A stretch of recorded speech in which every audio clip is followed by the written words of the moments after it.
চলে এসেছি আবার একটা রেসিপি নিয়ে। আজকের রেসিপি হচ্ছে রাঁধুনি বাটা দিয়ে দুধ শুক্তো। রাঁধুনি বাটা দিয়ে দুধ শুক্তো বানানোর জন্য এখানে নিয়েছি উচ্ছে, আলু আর শিম কেটে নিয়েছি, আর লাগছে হচ্ছে পেঁপে, কাঁচকলা, বেগুন আর সজনে ডাঁটা।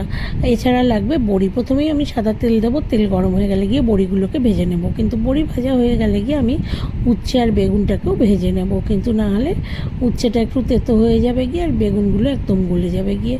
বড়ি ভালো করে লাল লাল ভাজা হয়ে গেলে তুলে নিয়ে আর অল্প কড়াইতে তেল দিয়ে দেবো, দিয়ে এর মধ্যে উচ্ছে আর বেগুনগুলোকে আলাদা আলাদা করে ভেজে নিতে হবে, কিন্তু ভাজা হয়ে গেলে গিয়ে তুলে নিতে হবে। আর ভাজার সময় কোনো নুন দেবো না কিন্তু, কারণ এই শুক্তোতে নুনটা একবারে দেবো আমি।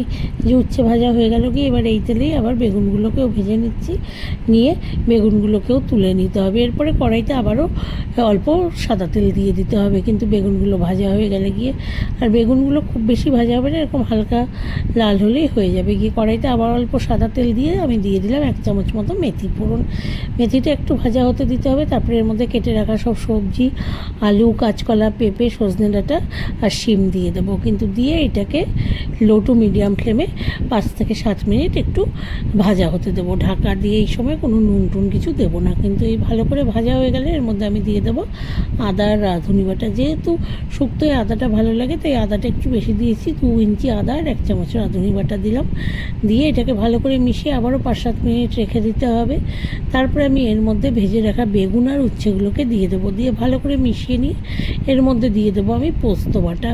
আমি 1 চামচ পোস্ত বেটে নিয়েছিলাম, সেই পোস্ত বাটাটা এর মধ্যে দিয়ে দিতে হবে। কিন্তু পোস্ত বাটাটা দিয়ে আবার একটু নাড়াচাড়া করে নিয়ে তারপরে আমি এর মধ্যে দিয়ে দেবো 1 কাপ দুধ আর 1 কাপ দিয়ে দেবো জল। আর এখন আমি পরিমাণ মতো নুনটাও কিন্তু এর মধ্যে দিয়ে দিলাম। পরিমাণ মতো নুনটা দেওয়ার পরে এরপরে আমি এর মধ্যে দিয়ে দিচ্ছি পোস্ত বাটা। এরপরে কিন্তু দুধ আর দুধের পরিমাণ মতোই জলটা দিয়ে দিতে হবে, দিয়ে ভালো করে এটাকে ফুটতে দিতে হবে, কিন্তু তাহলেই হয়ে যাবে গিয়ে একদম রেডি দুধ শুক্তো। যে দেখতে পাচ্ছ আমি দিয়ে দিলাম দুধ, এরপরে দিয়ে দেবো অল্প জল, দিয়ে এটাকে খুব ভালো করে ফুটতে দিতে হবে।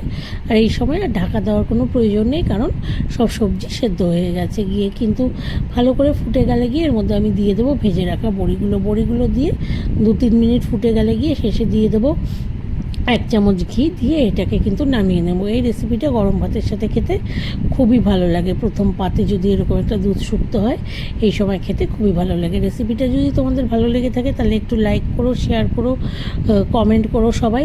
আর আমার চ্যানেলটাকে সবাই প্লিজ প্লিজ একটু সাবস্ক্রাইব করে নিও।